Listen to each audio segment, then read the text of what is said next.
Assalamualaikum warahmatullahi wabarakatuh dan salam sejahtera. Sebelum lidah menyusun kata, sebelum bibir terus berbicara, izinkan saya perkenalkan diri.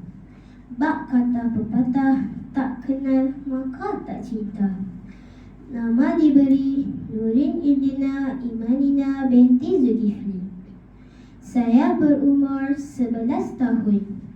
Saya bersekolah di Sekolah Kebangsaan Pulau Rusa. Hobi saya ialah membaca buku dan bermain badminton. Manakala saya bercita-cita ingin menjadi seorang doktor. Di sekolah saya diberi amanah sebagai seorang pengawas sekolah. Saya telah dilantik menjadi pengawas sekolah semenjak usia 9 tahun. Saya juga aktif dalam sukan dan permainan. Saya telah terpilih untuk mewakili pihak sekolah ke peringkat zon untuk pertandingan badminton dan bola tampar. Saya bersyukur kerana telah terpilih untuk mewakili sekolah bagi pencalonan tokoh nilam 2023. Dalam video ini akan saya kongsikan buku yang menjadi sebagai bahan bacaan saya. Di dalam buku ini banyak isi yang menarik untuk dikongsikan. Jadi, ayo dengarkan. Buku yang menjadi pilihan saya bertajuk Kajian Fazlan. Buku ini diterbitkan oleh Ediplex Sendirian Berhad dan ia mengandungi 110 muka surat. Buku ini merupakan hasil karya Muhammad Helmi Arif. Buku ini menjadi pilihan saya kerana jika diperhatikan pada lakaran muka hadapan buku ini menarik minat saya untuk mendalami bahan bacaan tersebut.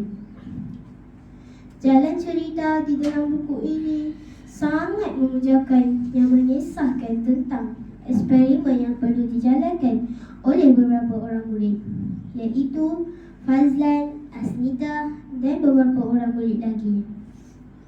Pada suatu hari, ketika sedang melaksanakan percubaan eksperimen, berlaku sedikit kemalangan di dalam amal kimia tersebut. Tiba-tiba, bahan percubaan mereka meletup. Pelbagai musibah yang dihadapi oleh mereka ketika melaksanakan eksperimen tersebut. Ini menyebabkan sedikit sebanyak mematahkan semangat Fazlan untuk menyiapkan tugasan yang diberikan. Namun, tidak sedikit pun mematahkan semangat Asnida dan kawan-kawan. Masih ternyanyi suara guru menjelaskan perlu berhati-hati ketika melakukan tugasan, kerana jika tersalah laku akan mengakibatkan kemalangan. Mereka mengambil keputusan untuk meneruskan eksperimen walau apa pun yang terjadi. Fazlan berasa sangat bersalah kerana berasa kecuaiannya mengakibatkan berlaku letupan kecil di dalam amal kimia tersebut. Asnida dan rakan-rakan yang lain tidak berhenti memberikan kata semangat kepada Fazlan. Pergerakan waktu begitu pantas, kepantasannya tidak boleh disekat-sekat. Tibalah hari pameran sains dan matematik. Murid-murid yang terlibat berasa gembira dan berselang-seli dengan rasa kecemasan dan kegembiraan. Begitulah jua yang dirasakan oleh Fazlan dan rakan-rakannya. Jambak perasaan Fazlan begitu merimbun bagaikan jambak pembawang yang tidak terhitung butir-butirannya. Kalaulah ibu bapa dapat hadir menyaksikan hari yang bersejarah ini, alangkah indahnya. Fazlan telah terpilih sebagai seorang saintis muda yang terbaik.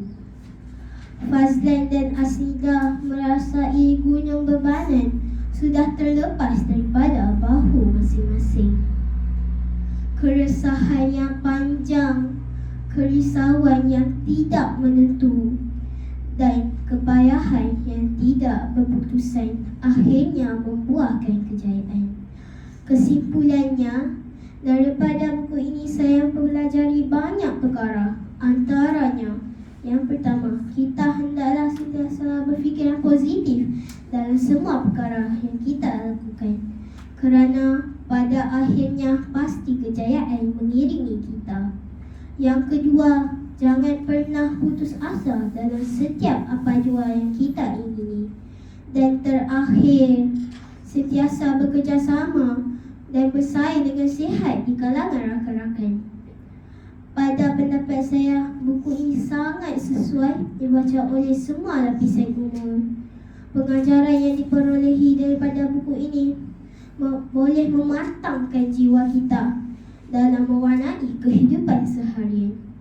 Sebelum saya mengundur diri, terimalah serangkap pantun dari saya. Merah isinya buah delima, kuning mencelah gugusan langsat. Amalan mulia, hidup sejahtera, hidup sepakat membawa berkat. Sekian dari saya. Wabillahi taufiq wal hidayah. Wassalamualaikum warahmatullahi wabarakatuh.